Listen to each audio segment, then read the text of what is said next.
Hey, what's going on YouTube? Today we're updating our AD Carry Tristana guide for Season 6, Patch 6.16. Once a Bandle Gunner, always a Bandle Gunner. Tristana is an AD carry who has relatively good early game damage from her E, but still remains a very strong late game threat with her high damage and range. She has a built-in escape from her W, making her a relatively safe pick, and she's very easy to farm on due to her E.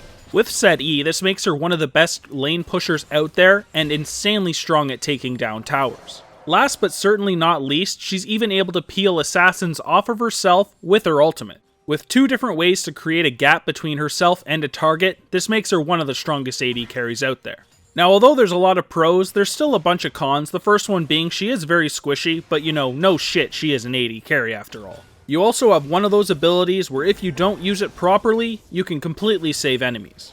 Picture those Graguses that knock enemy champions away, saving them, you can pretty much do the same thing. Last, you kind of automatically push lanes due to your E ability, which means you can't really freeze that effectively. This can be an issue if you are really getting bullied in the bottom lane and you really don't want to be anywhere except for underneath your own turret. For our Masteries, we go 18 Ferocity and 12 Cunning, grabbing Fervor of Battle as our Keystone Mastery. Now for those people out there that do like Warlords, that is still a fine option, but with her attack speed steroid from her Q, I really like Fervor on her instead. Besides that, you just get as much damage, armor penetration, and sustain as possible in these mastery trees. For our runes, we go 9 attack damage reds, 9 armor yellows, 6 magic resist blues, 3 attack speed blues, and 3 quints of attack speed. Now you could stick with the 9 glyphs of magic resist, you know, the very typical AD carry rune page, but I personally like to get those 3 extra attack speed glyphs just for some extra damage. One other alternative I do see some Tristanas take is a quint of lifesteal instead of the 3 quints of attack speed. Tristana can struggle in the early game a little bit depending on the comp she is against, since she has relatively low range at this point in the game. Having that extra quint of lifesteal in those scenarios will give you some nice lane sustain and make it much easier on you. Ever since Season 3, the summoner spells on AD carries have been Flash and Heal. Heal replaced Barrier when it was buffed all the way back in Season 3. It was given a movement speed buff on cast, which is what put it ahead of the Barrier. The movement speed it provides can be used offensively and defensively, and Heal can also be saved to save your lane partner's life, which puts it way ahead of Barrier now. Flash, on the other hand, is just so strong for those squishy champions that you don't really have a choice but to take the ability. Since you are insanely squishy as an AD carry, this can save your life in all sorts of different situations. When your rocket jump is down, Flash can also be used offensively to grab kills that would otherwise have escaped from you. Or perhaps they're even so far away that you could rocket jump and Flash combo to close a massive gap and finish off that target as well. Now we're going to start off our abilities by looking at our passive, Draw a Bead. This is one of the strongest passives for an AD carry in the game since it gives you such a huge amount of range. When you are level 18, the only champions that will outrange you are Kog'Maw with his Bio-Arcane Barrage activated, Jinx with rank 4 or 5 switcheroo, and Twitch with his ultimate on. This of course is talking about auto attacks only. Yes, obviously Jhin has a very long range ultimate, but that is not his auto attack. These are all, however, temporary range buffs, whereas obviously Tristana's is not. When she is level 16, she goes above 650 range, and in that point in the game, she has a longer auto attack range than even Caitlyn. This is a really strong passive that scales in the game just like you do. Now your attack speed steroid, your Q, Rapid Fire. When you have this spell activated, Tristana is one of the highest DPS champions in the game. Unfortunately for you, the downtime on this is very high. It is 11 seconds at max rank. You have to be very careful when you activate this ability so you don't waste your attack speed steroid. One of the best ways to use it is right after your explosive charge to help you get off as many stacks as possible on that target. Just make sure you're not activating this ability when you're in a position where it's not safe to auto attack much.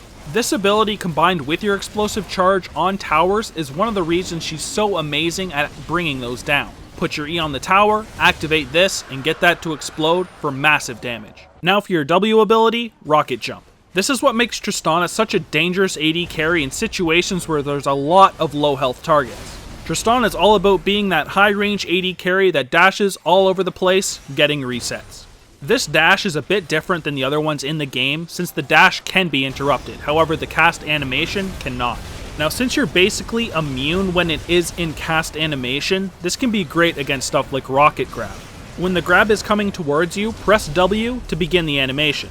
You'll then be grabbed and begin to get pulled, but then the pull will suddenly cancel and you will begin your rocket jump from the spot that you cast it.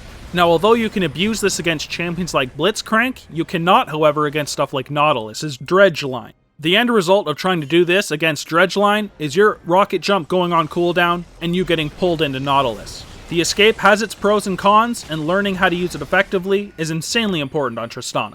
Another thing to note is that you can cast spells and auto-attack during rocket jump. This means if you are mid-air, you can cast your Q and your E to hit them with explosive charge when you're in the air, and your rocket jump will land on them, giving another stack of explosive charge. Of course, whenever you do get a takedown or explosive charge goes off, your rocket jump's cooldown is reset, which allows her to jump through team fights over and over again as long as she's getting killing blows or assists. Stay at range until you see multiple low targets, and then when you feel that it's safe, you can go in for these resets. Next up is your E ability, Explosive Charge, and this is your main trading spell in lane and is great for wave clearing. It scales really well at max stacks and has a huge AD ratio at level 9. The end result? Well, you can be really bursty, especially if this goes off via a critical hit or buster shot. With just a few items, you can burst down any squishy carry as long as you can get off your max stacks. Now the downside of this ability, however, is that it scales really bad on low stacks, and it takes a long time to get those up since you don't have a lot of attack speed in the early game. This is what gives Tristana a rather weak laning phase in comparison to quicker trading champions like Lucian and Miss Fortune. However, in full-blown all-ins, it's rather easy to get these max stacks as long as you don't have to switch your targets, so bursting is pretty easy to do in those fights. Now, as I've mentioned, this is great for taking down towers as well, and it makes her the best tower-killing AD carry in the game besides Jinx, although she is a less mobile alternative to Tristana.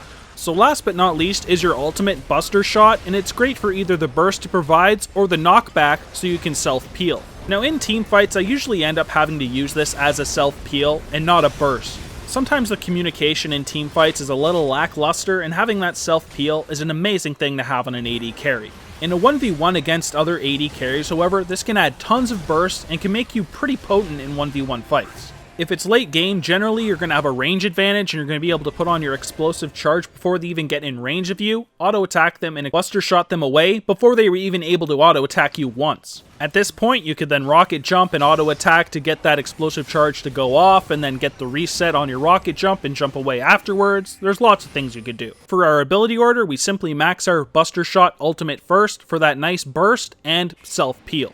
Next, we move into our E, explosive charge, for that nice burst it provides, and all that wave clear. Then of course we move into our Q, rapid fire. It is an attack speed steroid after all, and it can add a ton of damage in team fights. Last of course is our rocket jump, as it doesn't really do much damage and it's pretty much just used as an escape or engage. We take 1 point in it at level 2 just so we have that escape, and then max it last. So here is 2 combos for Tristana, and the first one is the all-in burst combo.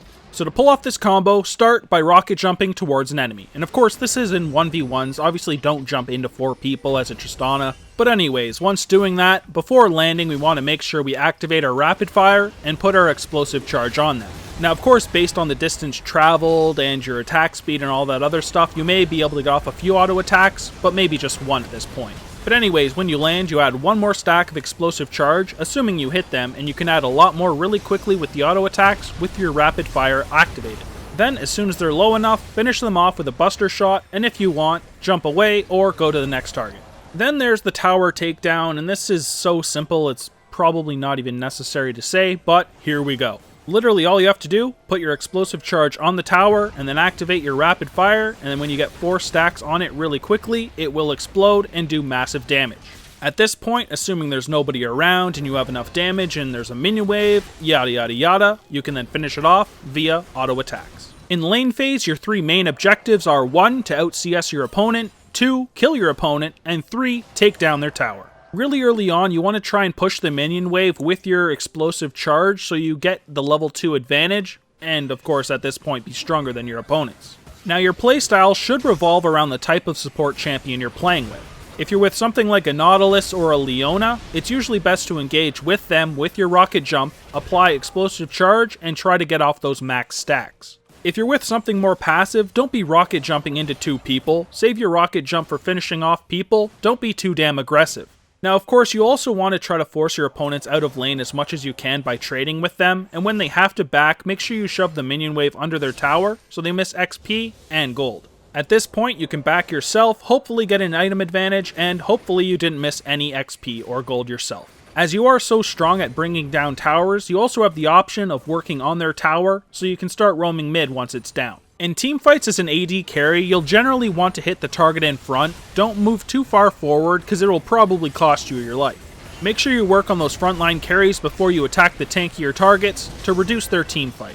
One of your main jobs is to survive against enemy assassins. If you see a Talon or a Zed running at you, don't sit there and keep auto-attacking. Your job is now to survive. Hopefully you get peels, but at least you have your ultimate to peel for yourself as well. Primarily, you'll want to use your rocket jump as an escape tool. If, however, you see multiple low targets, you can also use this to kill and get resets. Using this offensively in those situations can help you clean up the battlefield, and I'm sure you've all seen those Tristanas jumping target to target, deleting everything it lands on. So generally, you'll want to use your Buster Shot as a self-peel, unless you're in a situation where you're able to burst somebody down.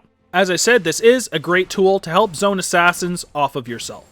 Depending on the positioning, this can also end up pushing them into your own team and have them delete that target. So now for the item build, which starts with a Doran's Blade, Health Potion, and Warding Totem. For our first buys, we want to try to get a BF Sword, regular boots, and a Vision Ward. Now, hopefully our first back we will have at least the 1300 gold for that BF Sword, but if we don't, we can always go for the pickaxe if that's all we can afford. Now once we have this BF Sword, last hitting will become much easier, and generally I like to go for the Runeans before I finish an Infinity Edge. This makes you an absolute monster at destroying minion waves. You can push so incredibly quick, and with your increased range, you can do a lot of damage by getting those explosive shots off insanely fast. To finish off the core, of course, we still grab the Infinity Edge, and then the Berserker Greaves for some more attack speed. After this core build, I generally like to pick up another attack speed item in either the Phantom Dancer, Static Shiv, Blade of the Ruined King, or Rapid Fire Cannon. I pretty much always get the Phantom Dancer because the Static Shiv is really not necessary with the Runan's Hurricane, and I will get the Blade of the Ruined King still if I'm against a very tanky team.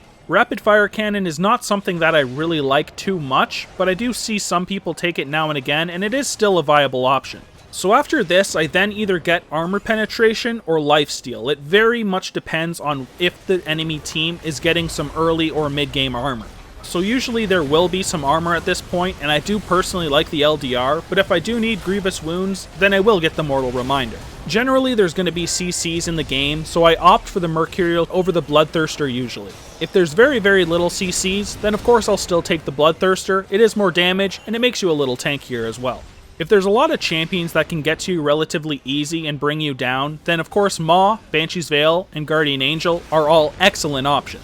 Maw excels against AP assassins, Banshee's Veil is great against teams with multiple crowd controls, and Guardian Angel can be great against really fed assassins like Zed and Talon and crap that are gonna kill you a lot. At least you can come back to life and hopefully get some kills. So the full build I usually end up with is the Runans, Infinity Edge, Berserker Greaves, Phantom Dancer, LDR, and then the Mercurial Scimitar. By far my favorite full build, and the one I usually opt for. So yeah, that's it ladies and gentlemen, that covers everything for our AD Carry Tristana guide. Of course, if you guys did enjoy the guide, make sure you like and subscribe, as we have lots and lots of League of Legends content coming out daily. We also list all of our links and the outro music we use and all that stuff in the video description, so make sure you guys check that out as well. Thank you guys so much for watching, and I hope to see you guys around the YouTube channel. Peace. All these souls keep reincarnating now to hand memories of a bright future in distant land. We need to keep that suppressed, don't to catch up and mess with the plans, put us down to rest. Alright, we'll wipe the memories clean like a washing machine, on flat pressed and steamed. No harm left when the only ink that seeps comes through us distant dreams and false realities, or a vision that it may seem.